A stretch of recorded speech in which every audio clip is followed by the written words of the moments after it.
Step into Value Zone. Value Zone. Hypermart. Button. నమస్కారం. Welcome to Suman TV.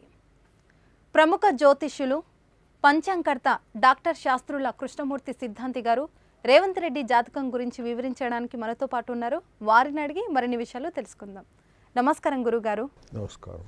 గురువుగారు, ఎన్టీఆర్ నుంచి రేవంత్ రెడ్డి వరకు జాతకాలు పరిశీలించారు కదా, ఇప్పుడు రేవంత్ రెడ్డి జాతకం ఎలా ఉండబోతుంది వివరించండి.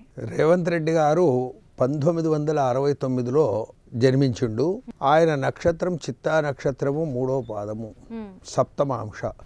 ఈ సప్తమాంశలో చోరస్తు భోక్త మతిమాంధనాడ్య రాజన్ నపుంసో విజయుడు, మంచి విజయుడు. ఎక్కడ పోయినా కానీ కూడా అంటే ఆయన చిన్నప్పటి నుండి కూడా విజయుడు ఉంటాడు.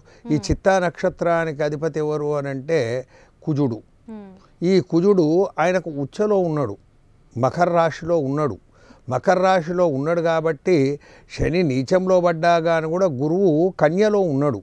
ఈ గురువు కన్యలో ఉండి ఇప్పుడు నడుస్తున్నటువంటి ఒక ప్రస్తుత దశ 24 వరకు శనిలో గురువు. శనిలో గురువు అని అంటే గురువు చాలా మంచి పని చేస్తాడు, అధికారాన్ని తెచ్చిపెడతాడు. అయితే దానికి తోడు కూడా ఈ మకరంలో కుజుడు ఉండుట్లా కుజదోషాలు లేకుండా ఎక్కడైనా కానీ కూడా విజయము అనేటువంటిది వస్తుంటుంది ఆయనకు.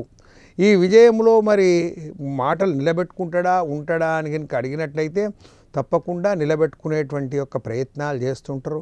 మరి వేరే వాళ్ళ దానికన్నా కొంచెము ఈయన మంచి బెటర్ అని అనవచ్చు. దాన్ని బెటర్ ఈయన వేరే ముఖ్యమంత్రుల కన్నా. ఇప్పుడు ఎన్టీ రామారావు గారు ఉన్నారు, ఆయన కొన్ని పథకాలను ప్రవేశపెట్టిండు. ఆ తర్వాత చంద్రబాబు నాయుడు ఉన్నాడు, ఈయన కొన్ని పథకాలను ప్రవేశపెట్టి క్లిక్ అయ్యారు వీళ్ళు. తర్వాత ఈయన చంద్రశేఖరరావు గారు ఉన్నారు, చంద్రశేఖరరావు కూడా చేసినటువంటివి మంచి పనులే. కాకపోతే ఏంది అని అంటే ఆయన కొంతవరకు సహకరించకపోవడం వల్ల ఇట్లాంటివి వస్తున్నాయి. రేవంత్ రెడ్డికి సహకరిస్తే ఒకటి, రెండవది ఏంటంటే వాళ్ళు చేస్తున్నటువంటి ఒక పనులు కూడా ఆయన జాతకం చాలా బ్రహ్మాండమైనటువంటి ఒక జాతకం. బుధాదిత్య యోగం ఉన్నది. బుధాదిత్య యోగము అని అంటే సూర్యుడు బుధుడు తులలో కలిసి ఉన్నారు కాబట్టి చాలా మంచి జాతకం ఉన్నది కనుక ఆయన మంచి పరిపాలన చేయగలుగుతాడు.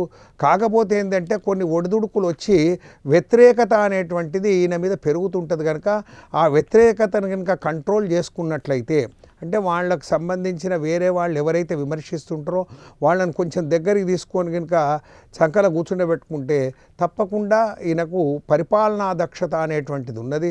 అది మొదటి నుండి కూడా వచ్చినటువంటిదే. మధ్య మధ్య మాత్రం ఒడిదొడుకులు మాత్రం ఉంటాయి. ఆ ఒడిదొడుకులకు భయపడకుండా కనుక ఉంటే కనుక తప్పకుండా మంచి చేసుకోగలుగుతాడు. గురువు గారు, రేవంత్ రెడ్డి ఆరోగ్యం పట్ల ఎలా ఉండబోతుంది? ఆరోగ్యపరంగా కూడా ఆయన చాలా మంచి ఇది ఉంటాడు. ఏది ఆరోగ్యంగా కూడా అందులో ఏం చెడ్డగా ఏం మాత్రం లేదు.